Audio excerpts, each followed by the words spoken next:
दोस्तों, आज अपन एक विशेष कार्यक्रम की जानकारी देने के लिए आप सबको आने का कष्ट दिया है। राजस्थान के लोगों के लिए एक चिरपरिचित नाम, आप में से अधिकांश लोगों का सामाजिक राजनीतिक क्षेत्र में कई बार सामान्य ओम जी माथुर से मिलना हुआ होगा। अपन सब जानते हैं कि राजस्थान में भी ओम प्रकाश जी माथुर, उनको ओम प्रकाश जी माथुर के नाम से नहीं, ओम जी माथुर के नाम से राजस्थान की प्रत्येक तहसील, प्रत्येक गांव और कई शहरों की हर सड़क पर इस प्रचलित नाम से और लोकप्रिय नाम के नाम लोग जानते हैं।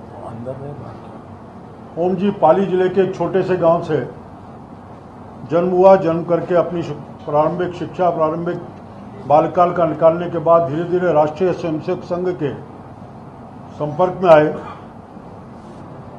उसी संपर्क में आते आते राष्ट्रीय स्वयंसेवक संघ में प्रचारक के नाते निकलने का तय किया। लंबा समय राष्ट्रीय स्वयंसेवक संघ में प्रचारक के नाते दायित्व का निर्वहन किया। पश्चिमी राजस्थान के कई जिलों में तहसील प्रचारक, जिला प्रचारक ऐसे दायित्वों का निर्वहन किया। उसके बाद राष्ट्रीय स्वयंसेवक संघ के विचार परिवार के एक संगठन भारतीय किसान संघ के प्रदेश के संगठन मंत्री के नाते ओम जी को दायित्व मिला। उसका सफलतापूर्वक निर्वहन करते हुए राजस्थान के कोने कोने में किसान संघ के नाते काम को पहुंचाना, उनके अनुभव को और उनकी इस कार्यकुशलता को देखते हुए उस समय के किसान संघ के संगठन ने राजस्थान के साथ साथ गुजरात के संगठन में भी किसान संघ के नाते और वहाँ के कुछ विषयों को लेकर के आंदोलन खड़ा करने का दायित्व उनको दिया। वहाँ भी प्रवास लगातार चलते उस काम को करते रहे।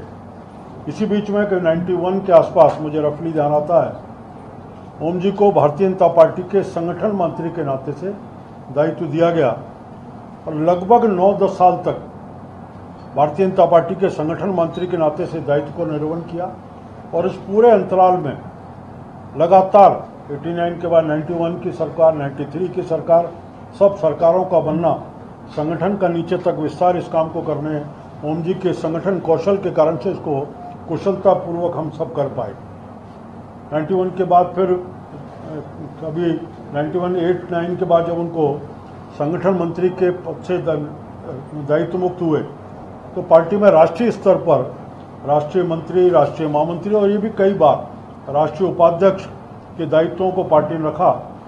अलग अलग समय पर अलग अलग राज्यों के संगठन के प्रभारी या चुनाव प्रभारी के दायित्व मिला। मुझे ध्यान आता है कि 95 के आसपास का रहा होगा। मध्य प्रदेश में हम 90 में बहुत कम मार्जिन से सरकार हमारी गई थी, शायद 95 का चुनाव होगा और ओम जी को पहले वहाँ पर चुनाव के प्रभारी के नाते भेजा और मध्य प्रदेश में हमारी सरकार बनी थी। एक जबरदस्त चर्चा का विषय उस समय देश भर में हुआ था। उनके संगठन कौशल, चुनाव की रणनीति, सबका परिणाम हुआ। धीरे धीरे इन राज्यों की श्रृंखला बढ़ती रही। ओम जी का इस पूरे कौशल का लाभ भारतीय जनता पार्टी को लगातार मिलता रहा। आज लास्ट में ओम जी कई बार राज्यसभा के सदस्य रहे, 2 या 3 बार उसके रहे। पार्टी के केंद्रीय चुनाव समिति, जो हमारी सर्वोच्च बॉडी है जो प्रत्याशियों को चयन करती है, उसके भी राज्यपाल बनने से पहले ओम जी उसके सदस्य थे। अभी केंद्र सरकार ने तय किया कि सिक्किम के राज्यपाल के नाते से दायित्व का काम केंद्र सरकार ने तय किया है। हम सब के लिए गौरव की बात है, राजस्थान के नागरिकों के लिए, जिन्होंने ओम जी को एक साधारण कार्यकर्ता से निकल करके राज्यपाल के पद तक जाते हुए देखा है, उन सब के लिए गौरव की बात है। जयपुर में 3 तारीख को ओम जी का जानकारी मिली थी। जयपुर के सभी लोगों ने एक ओम जी के नागरिक सम्मान समिति बना करके उनका नागरिक अभिनंदन का कार्यक्रम तय किया और उस समिति ने तय किया कि 3 तारीख को एक भव्य नागरिक अभिनंदन का कार्यक्रम करें। 3 तारीख को शाम को 4:30 बजे बिरला ऑडिटोरियम में ओम जी के नागरिक अभिनंदन का कार्यक्रम है। इसमें सभी सामाजिक संगठन, व्यापारिक संगठन, प्रोफेशनल ऑर्गेनाइजेशंस, इन सब के, निश्चित रूप से राजनीतिक क्षेत्र के कार्यकर्ता भी, सब मिलजुल करके सबने तय किया और सबका सहभागिता उसमें रहने वाली है। इसलिए मैं आप सबके माध्यम से भी जयपुर की जनता से निवेदन करना चाहूँगा कि हम सबके महबूब नेता, जिन्होंने सबके साथ मिलकर एक काम किया है, ओम जी के इस नागरिक अभिनंदन के कार्यक्रम में सहभागिता लें और मिलजुल कर इसको हम उनकी इस नागरिक आंदोलन के इसमें उनको हम उनसे जहाँ प्रेरणा लेने का काम करें, वहीं एक जिस दायित्व पर वह हैं वहाँ भी सफलतापूर्वक पूर्ण करते हुए अपने कालखंड को अंजाम देने का काम करें, ऐसी शुभकामनाएं। मुझे इतनी जानकारी देनी थी। इससे संबंधित कोई प्रश्न हो तो हम प्रयास करेंगे आपको। नागरिक अभिनंदन कार्यक्रम के अंदर कौन कौन और आएगा? मंत्री राजस्थान के मुख्यमंत्री इस कार्यक्रम में रहेंगे। पूर्व मुख्यमंत्री श्रीमती वसुंधरा राजे जी इस कार्यक्रम में रहेंगी। भारतीय जनता पार्टी के प्रदेश अध्यक्ष इस कार्यक्रम में रहने वाले हैं और भी दोनों पूर्व उप मुख्यमंत्री श्रीमती दिया कुमारी जी और प्रेमचंद जी बैरवा जी और विधानसभा अध्यक्ष श्रीमान वासुदेव देवनानी जी, ये प्रमुख रूप से रहेंगे। बाकी भी राजनीतिक क्षेत्र के, सामाजिक क्षेत्र के और काफी लोगों का भी इसमें सहभागिता है। ठीक है साहब,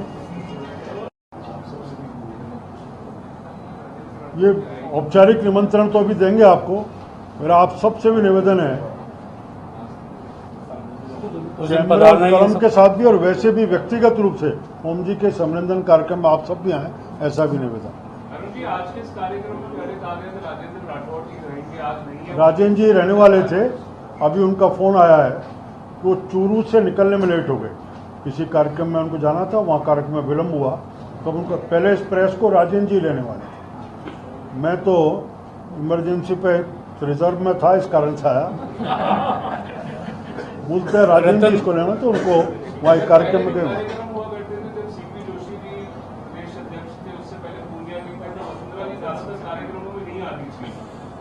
और जब मदन राठौड़ जी जब बने तब आई, अब आप कह रहे हैं कि अगले कार्यक्रम में उसमें आएंगी, क्या बदलाव हुआ है? ये कार्यक्रम राजनीतिक नहीं है, मैंने आपसे पहले ही निवेदन किया। ओम जी ने अपना बहुत बड़ा समय इस पार्टी में निकाला है, लेकिन अब वो संवैधानिक दायित्व पर हैं, इसलिए सभी सामाजिक, राजनीतिक, व्यापारिक सब संगठन मिलकर के ओम जी का नागरिक अभिनंदन कर रहे हैं। हमने प्रयास किया औरों को, जिन्होंने सहमति थी उनका नाम मिला। और राजनीतिक दलों के लोग भी दिखेंगे आपको। हाँ, वो भी दिखेंगे। वो स्वयं ही आ रहे हैं और लोग भी दिखेंगे वहाँ। जी जी हाँ बिल्कुल। मैंने कहा ये पूरी तरह गैर राजनीतिक है। तो ओम जी आप संवैधानिक दायित्व पर हैं, उस नाते से उस गरिमा को, मर्यादा को ध्यान रखते हुए हमने कार्यक्रम की आयोजन समिति ने उस गरिमा को ध्यान रखते कार्यक्रम की रचना की। राजस्थान के बड़े नेता राज्यपाल और गुलाबी चटर्जी, वो भी आ रहे हैं। अभी ओम जी का कार्यक्रम है, किसी को और होगा तो अभी